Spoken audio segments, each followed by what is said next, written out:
Hello, it's December 9th, 2 o'clock in the morning, so actually going on December 10th now, Central Standard Time.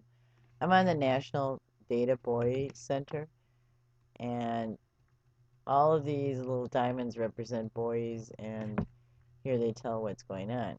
Okay, this one says Tsunami Station in event mode. You can see these two right here. All right, let's click on one of them. View event details. So, we go down here, and we see this little bump right here. And this is the time, 19 GMT, 20 GMT, so it's right in between there, all right?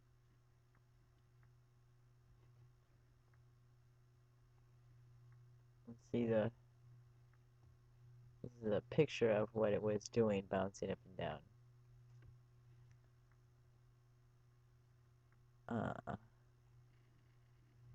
And here it tells the height.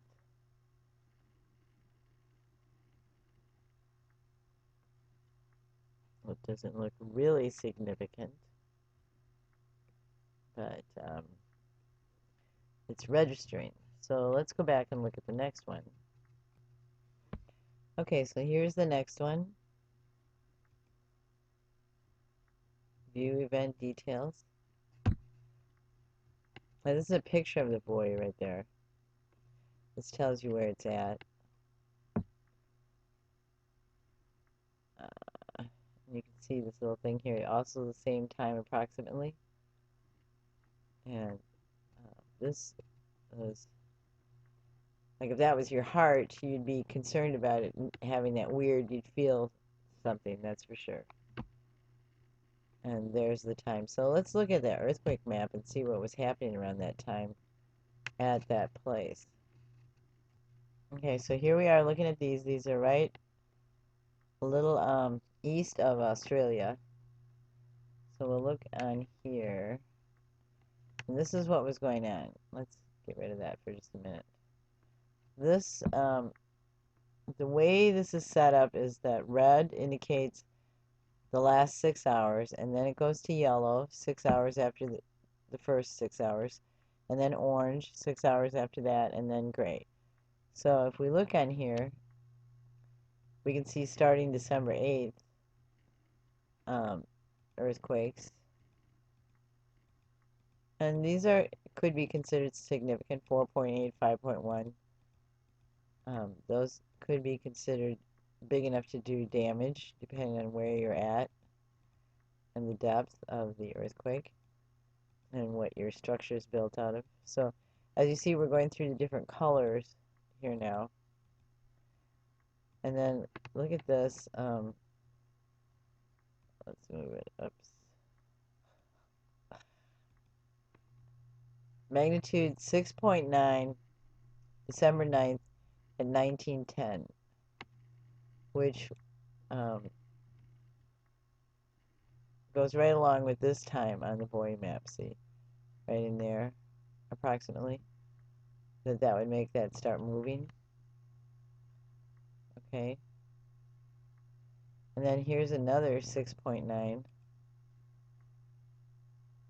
just a few minutes later. Okay, and then there's more that are going on. Aftershocks or not. Oh, I guess I was wrong. It's red and then orange and then yellow. Okay, so all the way up to present time, December 10th. Okay. So then I decided to go to the National Weather Tsunami Warning Center, and it's telling me that there's no warnings. So we go look at this magnitude 6.9. Okay, so let's see what this says. Tsunami information. There's no tsunami danger for the areas listed above. Alaska, British Columbia, Washington, Oregon, California. So this isn't very good about warning people for the area where the possible tsunami was. Um, this is not going to let you know if there was a tsunami in that region.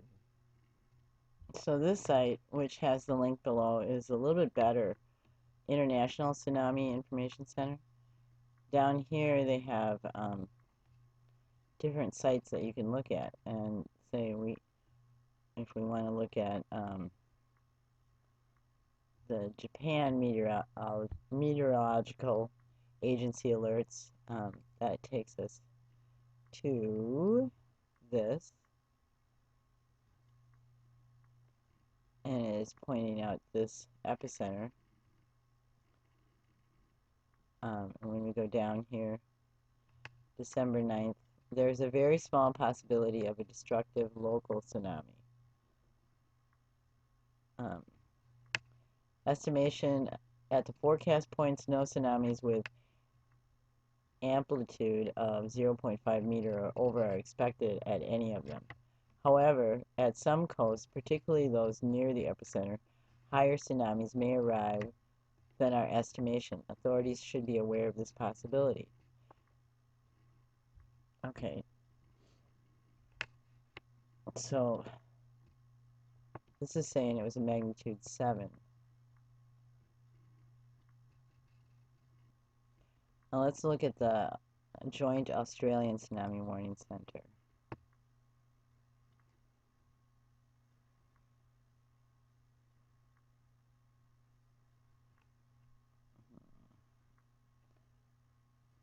The web page is currently under development.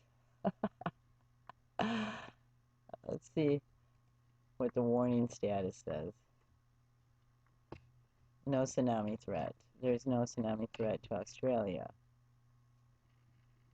Okay.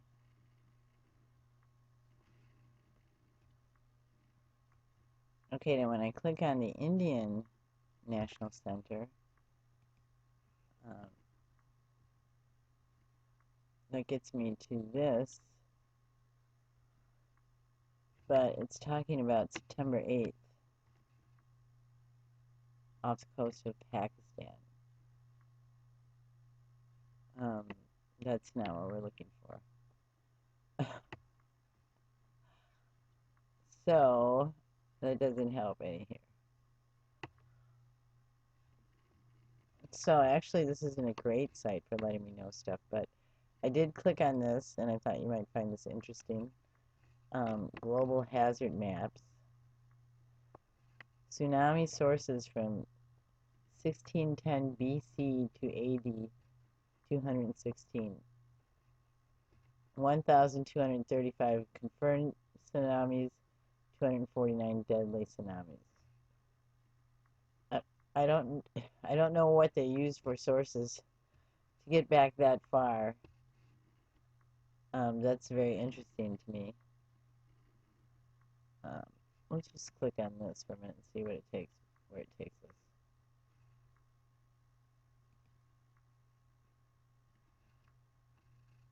Okay, and here's the key that I can't read. It's too small. Maybe you can read it.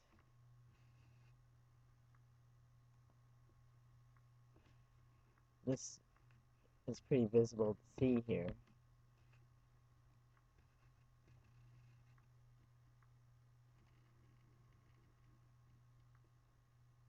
And it's interesting where most of the tsunamis are that have been deadly, but, you know, looking along here and over here. That's amazing, actually. I don't know how. From earthquakes, volcanic eruptions, landslides, and other causes. I don't know how they figured that out from that date, 1610 BC to 2014, which is not current, actually, but it's still amazing. And look at all these over here, too. And up here. Huh, amazing.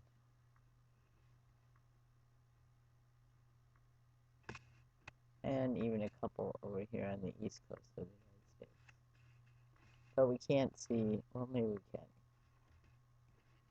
I was going to say we can't see this side. There's not very many in the Atlantic, though, which is quite amazing. Okay, so once again, I'm on the National Data Bouy Center. I don't know how many of you are familiar with this, but HF radar, this lets you know that there's radar, high frequency radar, as it says right here, is used to remotely measure ocean surface currents.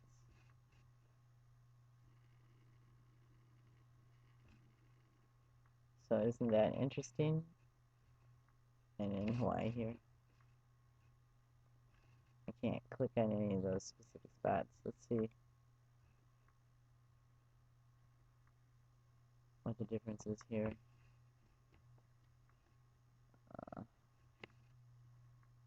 Okay, but I think that's interesting. These little spots here.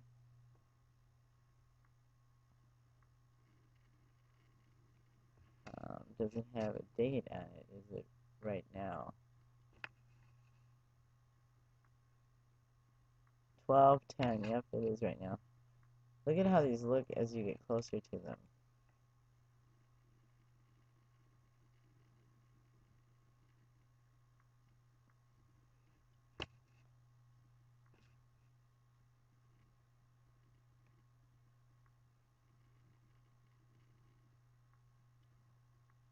Interesting. So I'm on the National Data Bouy Center, and I just do things out of curiosity. So I was clicking the program filter of curiosity, and then it shows me with the NDBC where those are.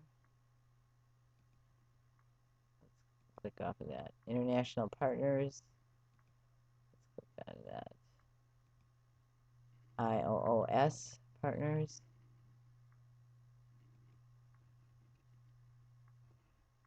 Marine meter.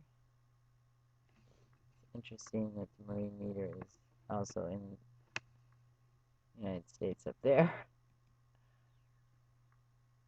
NERS.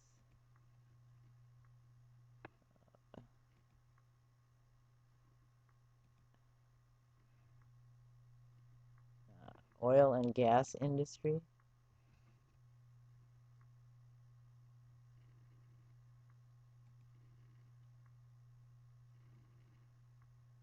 No recent meteorological data for the station, just out of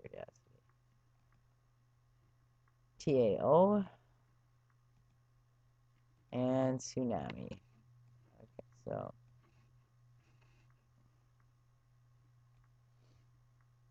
these are still moving,